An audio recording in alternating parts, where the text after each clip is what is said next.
Welcome to the channel, YouTube world. A link in the description box if you do not want to hear me narrate the patch notes for FIFA 20 1.03, now available for PC. It says soon for Xbox One and PlayStation 4, but this was also posted yesterday, but I just got the update a couple of hours ago. So let's get into it really quick. I am going to try to read through this quickly because I don't want to make this video too long. Okay. We have made the following changes to the gameplay. Goalkeepers will be more likely to push the ball further away from the net when they make a save that would result in a rebound. Improve the responsiveness of dribbling when not using any dribbling modifiers or skill moves for players that have an average rating of 80 or higher between the attributes of dribbling, agility, and balance. The effectiveness of this improvement will scale based on the average rating, with the least improvement being felt at 80 and with the most improvement at 99. This will not have an impact on players that do not have an average rating of 80 or higher between the attributes dribbling, agility, and balance. In a penalty kick situation, we have increased the range that goalkeeper will react to the ball and attempt to make a save when they are standing still in the middle of the net. This will result in goalkeepers being more likely to react and make saves to shots that are placed close to where they're standing when they are standing in the middle of the net. Reduce the effectiveness of contain and secondary contain by making the following changes. Players that are being controlled by contain or secondary contain will no longer sprint to catch up to the player they are trying to defend.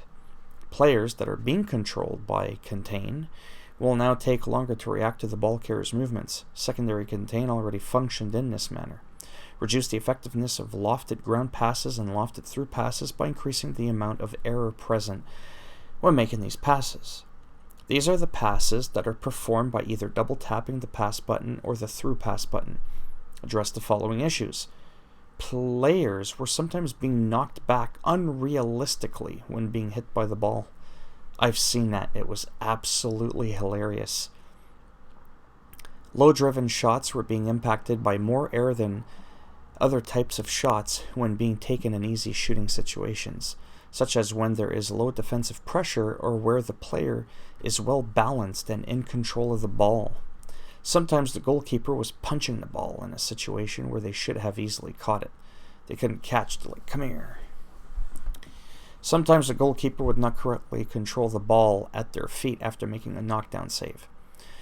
When dropping the ball as the goalkeeper, it was always being dropped in the same direction regardless of where the player was aiming.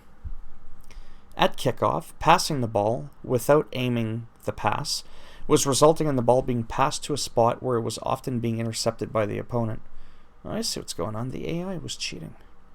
Offside was sometimes not being called correctly in situations where the ball was received by the offside player directly from a deflected shot or poor shot.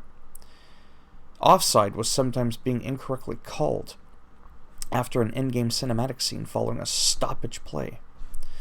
Gameplay to Volta Football made the following changes. Goalkeepers' reflexes have been reduced. They're not like Ninja. No, okay. This change will have the greatest impact on close-range shots. Long-distance shots taken from the shooter's side of the pitch will now be impacted by more error. Reduce the likelihood that dribbling near a wall would negatively impact a player's dribble. Removed some blocking animations that were inaccurate for certain situations. Address the following issues. When playing in the Y formation, players will now provide better passing options for the goalkeeper when they are in possession of the ball. Players that have the set play specialist trait will now be able to properly aim their corners in all directions. FIFA Ultimate Team, the gambling shit mode, has made the following changes. Improved the discoverability of and added new functionality to multi-swap in the squad screen and squad building challenge screen. When on the club tab of the squad screen, players can now turn on multi-swap regardless of how the player entered the tab. When multi-swap is active, players will be able to cycle through the positions in their squad, including the subs and reserves, enabling the ability to swap player items in all positions without leaving the club tab. The mini-map on the screen shows which position you are currently selecting, and now also includes subs and reserves. When highlighting a specific position in the squad, there is an option to refresh the search results to update based on the currently selected position. Adjustments to player item swapping functionality on the Club tab. When changing to the Club tab without having specifically selected a position on your squad first, it will no longer assume that you want to swap players for the specific position. Never assume. I'm telling you, this AI is like self-aware. It's got a mind of its own. When you select a player item on the Club tab, it will not automatically send that player to your squad. Instead, you will need to manually change back to the Squad tab. Once you've done this, you'll be able to specifically select a position on your squad that you want to place or swap that player item into. Backing out of a player search while on the Club tab of the Squad screen will no longer take players to the Squad tab and will instead keep them on the Club tab. Makes sense. Updated to 2D portraits for 20-foot player items, adjusted the color of the dots, tracking the competition of squad building challenges requirements to help make them easier to see. Address the following issues.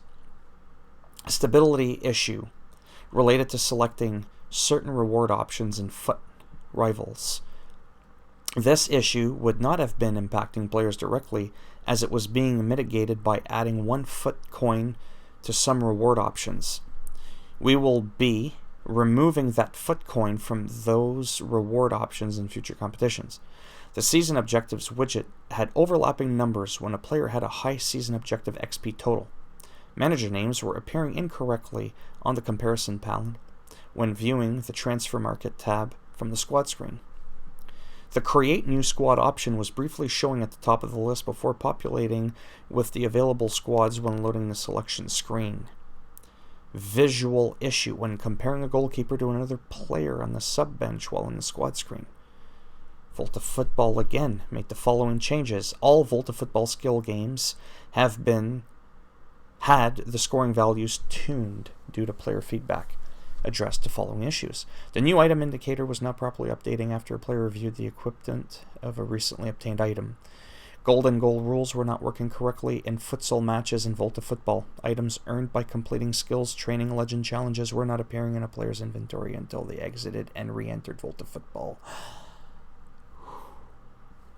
Reaching the required avatar overall rating to unlock a Volta Tour location was requiring the player to exit and re-enter Volta Football before they could access the location.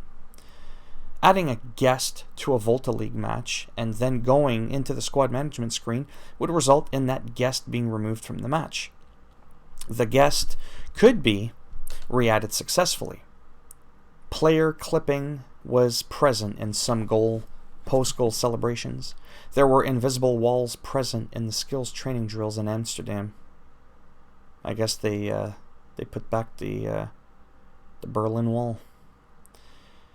The ball was going through the net in the Gauntlet skills training in Buenos Aires. If you had set your weather options to snow for a match in FIFA Kickoff and then went into Volta Football, it could snow during an indoor match. I don't know why that's funny. A placeholder image was present when a player was promoted to Division 8 in Volta League. Equipped tattoos were not displaying correctly when playing matches in some locations. Recruiting a player that was equipped with a non-standard hairstyle would prevent any changes to that player's hairstyle from taking effect until exiting and re-entering the Volta Football. Visual issue when swapping between certain hairstyles in the custom player screen. Sometimes an item would not appear as equipped on the customized player screen despite one of your players having the item equipped. This was a visual issue only. The item was still equipped on another player in your squad. Being unable to progress through the updating team information flow if you select the team logo before selecting a team name. Multiple issues impacting the play of the match scene. Sometimes the wrong player was displayed. Sometimes the player would appear distorted. Sometimes the player animation was not displayed correctly. Multiple stability issues. Matchmaking of Volta League after previously disconnecting from a match. Selecting to view a player's profile from the abuse reporting screen in Volta League. in some post-goal wall celebration situations, rarely prior to halftime in a Volta League match. If the player loses connection to the Volta Football servers after making a purchase from the Essential Store. Well, maybe they could have Volta Football be offline. Stupid internet connection required for that shit. Career mode, address the following issues. A schedule congestion issue impacting Calcio B teams. Pro clubs, address the following issues. Setting your virtual pro as a winger was still displaying them as a left or right midfielder in the Pro Clubs hub. Situation where players were able to extend the duration of the post-goal celebration. Stability issue entering Pro Clubs hub after losing connection in a Volta League match. Skill games. Made the following changes. All skill games, including those in Volta Football, have had their difficulty tuned due to player feedback. Audio, made the following changes. Minor adjustment to the music in Volta Football to prevent repetition. Addressed the following issue. Ensured that both English commentary teams were available for use in Foot Rivals matches. The audio, the ball hitting the net in Volta Football skills training was not loud enough. Audio in the UEFA Champions League trophy presentation scene was sometimes referring to the incorrect year. Visual presentation, made the following changes. Updates to the FIFA 20 intro cinematic. Updated the star heads for Eden Hazard and Raheem Sterling. Addressed the following issue. Visual issues impacting some animations when playing Mystery Ball. Sometimes just before a celebration scene, after a goal was scored, some players would warp to different places on the pitch. Hey, Scotty, beam me up. The shadows and lighting were not correctly updating to align with the time of day setting. Goalkeepers were sometimes getting visually distorted during goal decision system scenes. Visual issue with the lighting around players' eyes and mouth. Never would have noticed that. Never. Not in a million years. It took me a bloody 12 minutes to read out the patch notes. If you sat through all of that, you're crazy. But thanks. I need the watch time minutes because 1.2 million watch time minutes on my channel in less than a year is not enough. That wasn't a weird flex, by the way, but I just thought I'd mention that. Because I thought I was at like maybe 100,000, 200,000. I ended up at 12 times more than what I thought I was at. So if you like the video, give it a thumbs up. You don't like the video, give it a thumbs down. I'll make sure when you play the game, never mind these distortions and appearing on the pitch at different places, you'll like move around and then your arm will just like disconnect and randomly shoot across the screen over there. Then your other arm goes there, your other leg goes there, your other leg goes there. You're like a doormat, you can't even move, and everybody just tramples you and they grab you and start kicking you around. You now become the soccer ball. That was weird. I'm on 3.5 hours of sleep. I need to go back to bed. If you want to subscribe to the channel, if you're able to do that, like from when your arm went flying over and your finger taps on the subscribe on the way. No? Okay. That would be great if you subscribe. And if not, well, that's cool. Thanks for stopping by anyways. Take care, boys and girls, or whatever you identify as. And as always, I shall see you in the next video. Bye now.